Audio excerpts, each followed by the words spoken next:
research testing. Do you believe in testing your ideas and doing some research before implementing, like during the ideation phase? Do you believe in testing it, or do you believe in following your gut feeling, basically, knowing the target, of course, and everything? Well, I think, I've been asked a lot about data and like creatively, data-driven creativity. Like, I think data is great, and I think it's to not use it, you're a fool. It's just like the research, data is the research, planners were doing 10 years ago by hand, or, by themselves, and now we've automated it, right? So it's just like a typewriter is now, or a computer is used instead of using your pen and paper. I mean, it's doing a lot of the work for you. So to not use it is, to me, is foolish. I believe in testing if it's used to refine an idea or help an idea, not to kill an idea. I had a feeling you wouldn't believe in it, but you've answered in an interesting way. No, because I believe in it. Especially, there's been times when we've really wanted to sell something, and the client is just too nervous. You have to understand these clients. One of the skills we all need as creative leaders is having empathy for our clients.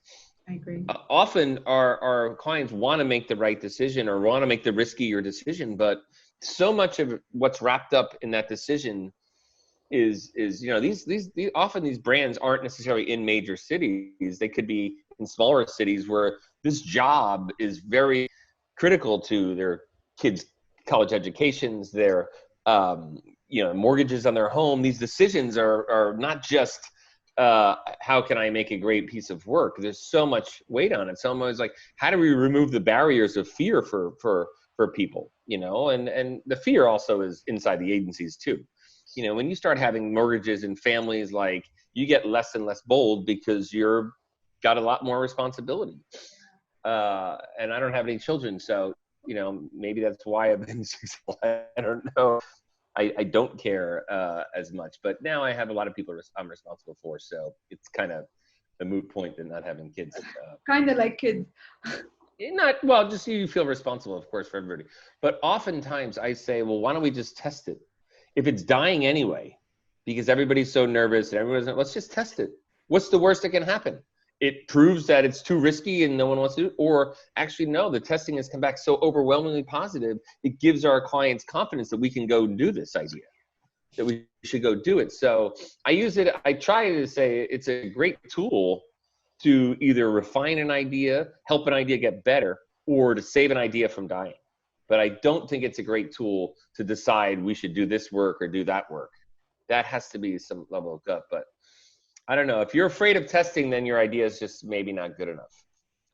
Okay, so research, but not, or testing, but not for every single idea, basically, when needed. Testing when needed, but testing also not to determine whether we should do an idea or not. Yes. If it's done to help an idea, then great. But yeah, deciding, and certainly what really makes me not angry, I don't get angry, but what really makes me disappointed is when a pitch is decided by testing. That really makes me crazy when a pitch, we're going to test both of the campaigns from each agency and see what wins. Because it's like, then the relationship, is not going to be great from the beginning. Yeah. Because the winning a pitch, I think, should be at least 50% based on the chemistry between the agency and the brand. And to determine a winner of a pitch by the testing of a campaign, well, maybe you're already starting off on the wrong foot. It is a very bad start. I have to agree. All right. Okay. This question was asked by someone who's actually a creative director. His question is, do you think that TV commercials are about to die after VOD? Is it the order 66 against TVCs? I'm not sure what he means by the second part, but basically on demand. Do you think commercials will die or they will evolve? I think it will evolve. Listen, it's a great question, and there still are some appointment live sports, live entertainment, live events that you don't want to really tape a sport if you know the outcome. And we've all played that game where we're going to get and zoom through the commercials, but somehow you see a news flash of the score and it never quite works. You want to watch these things live. Yes. And other events, but I think there's always going to be, brands will find ways to make money, and things are paid for, no matter what, you'll figure out how to get in there. So if you're a creative person and you're good at figuring things out, I think film and video is growing and growing, whether it's through TikTok or whether it's there's going to be ways for video. And it's surprising there's even more long form video. You guys have done so many great pieces of long form video, throughout the years, that I think more interesting video and commercials is going to be, or whatever you call them. Maybe they're not commercials, they're just video expressions of brand expressions. Who knows what they may be, but I don't know. It's like everything else. They've been saying everything is dying, print's dying, so I think there's going to be a need for stuff to be paid for, and brands pay for this stuff, and brands will want some significant advertising opportunities in return for that.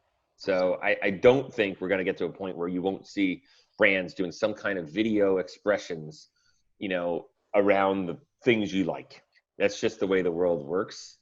And but I agree. I mean, certainly television viewership for regular cable is down, but it won't die. I don't think it'll die. They're the ones who watch it.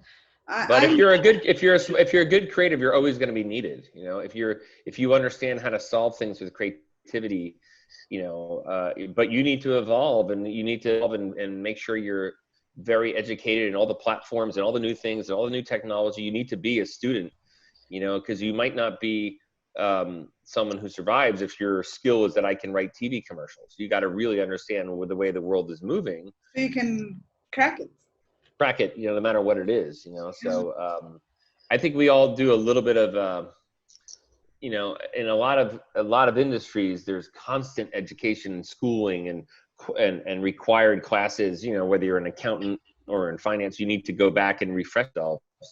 I don't know if we do as well with staying up to date with all the technology. As creative people, we're lazy, not necessarily in doing the ideas. We're lazy in having to do formalized training. We're lazy in having to do reviews. I'm terrible at doing reviews, for people. I feel like I'm reviewing people every second of the day, when not in a good way. We work so closely together. So I think that's one of the challenges, is like, we don't necessarily want to put the work in to really understand how to get the most out of these new emerging technologies and how to apply creativity to it, myself included, and I'm pretty up on things because I know I want to be relevant. I don't want to be a dinosaur in 2 years because I just haven't put the work in to really understand what's happening in the world. We joke about TikTok, but if you study it and watch it and why it's successful and why it's addicting, it's a lot to do with the flow of it. It's a lot to do with the length of the video. Yes. It's a lot to do with the types of video. So there's a lot to learn from it. It's ridiculous in a sense of like, why are you watching this thing? But there's an addiction to it. Yeah. That certainly for young people, but even if you're 50 years old, like, it's an addicting thing. You're like, I'll just watch it. And next thing you know, you're watching it for a half hour because it's funny or stupid, or you're like, I can't believe people do this, And it's just so short, and it moves on to the next in such an easy manner. It's kind of genius, So anyway, that's my thought on that. Good question, though. Great. So the next question: young creatives today are well exposed to more world issues and tension than the older. Do you see them not being politically correct if they disagree with clients? Remember when we were saying recovering a-hole? I think this question is covering more on this, them not being, so if I don't believe in this cause, I will not do the creative idea. I think this is what the question is trying to ask. I mean, if I don't believe in this brand or what the brand, young. I don't want to work on it. Yeah. Do you think that they'd be more likely to refuse or agree based on how they feel about something, or is it an age thing, a generation thing, or not? Listen, it's a good question. Certain things obviously have become over time taboo to work on. Cigarettes. I mean, that's a Yeah. that no one wants to. It's a stigma against it. That I work on. Oh, I'm on a cigarette account. It makes a lot of money, or it used to, in these agencies. But when you got put on that cigarette account, it was like the kiss of death. So there's something that. Listen, it's a free country. I mean, a free world, and for the most part, you can decide what you want to do. This isn't the military. You can decide to work at an agency or not, but it's very difficult to say, I don't want to work on this or I don't want to work on that. We can accommodate it to a certain degree if there's enough accounts and you have the skills that, certainly if you're a good creative, we try every which way to keep great creative. Talent's a very hard thing to find and keep. But at a certain point, if you say, I don't want to work on this, I don't want to work on this, and I don't want to work on this, there might not be anything left to work on. So I think there has to be a bit of a balance and really understand people's desires, but also understand that it is a business. And the only way, we stay in business is we do work for the clients we choose for it.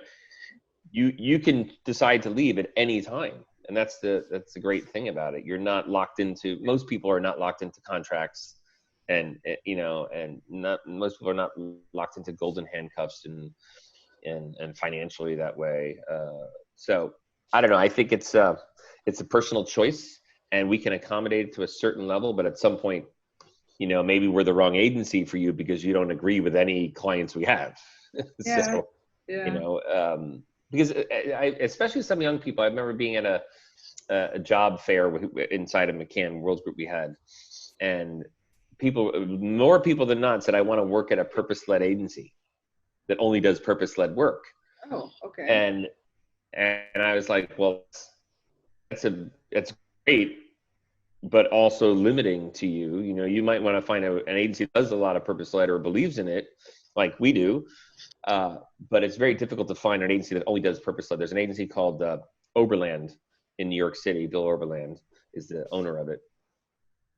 And they do purpose-led and they do very well, but that's one agency that I know that strictly does purpose-led. So I do think it's a bit of a challenge, and you have to really decide, is this the business you want to be in too?